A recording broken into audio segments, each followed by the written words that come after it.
Hello everyone, thank you for taking the time to watch my video. I just want to say welcome to Pottery and Sculpture. My name is Miss Holmack. I thought I'd start by telling you a little bit about myself. I actually started my teaching career here at Lawrence in March of 2020. So as you all know very well by now, what happened in that month, I was actually only able to get a little less than 2 weeks in at the high school before we shut down.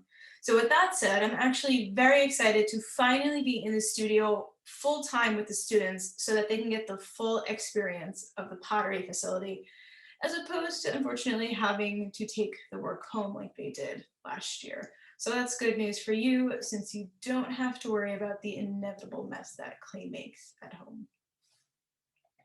Additionally, I received my art education degree from Kane University. I grew up in Bridgewater and I lived most of my life in Somerset County, but I just recently bought a home in Hopewell, so I'm slowly starting to become more familiar with Mercer County, and so far it seems like a great place to live, so I'm excited to be here. As far as my own art, well, one, pottery was my focus in college, so this really is my ideal teaching position because now I can take something that I'm passionate about and help use that passion to pass on my knowledge and my experiences to the students, and hopefully that excitement about the subject will really help to influence their enjoyment in the class as well. So I don't have it yet, but one day I hope to have a fully functioning ceramic studio in my own home as well. I've got the clay and I've got some basic tools, so all I really need now is a kiln.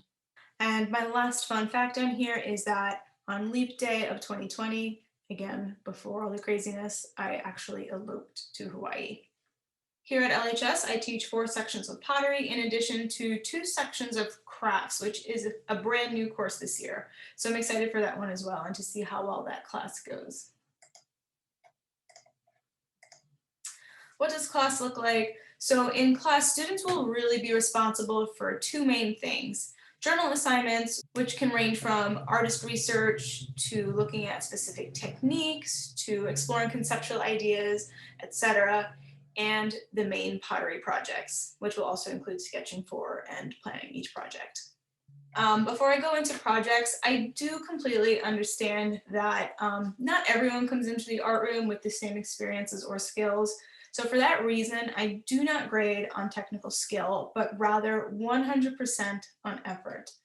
As long as I know that your student has been using the class time wisely to develop their work, and I can see that genuine effort in regard to trying new things, as well as caring for craftsmanship and trying to do the best they can, your student will do very well in this class.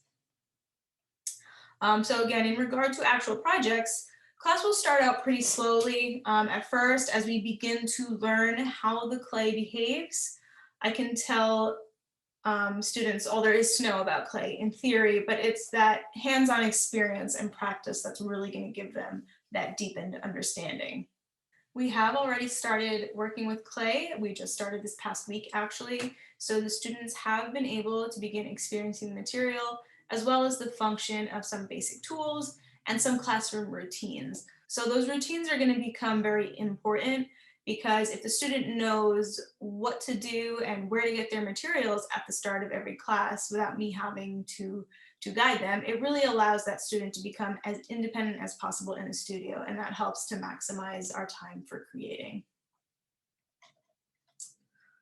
Once we've gone over the techniques and students have had sufficient amount of practice, the projects will slowly start to become more complex, meaning that instead of giving something specific to create, they will instead be presented with a concept or a topic and then use that base skill that they have already acquired to express their idea.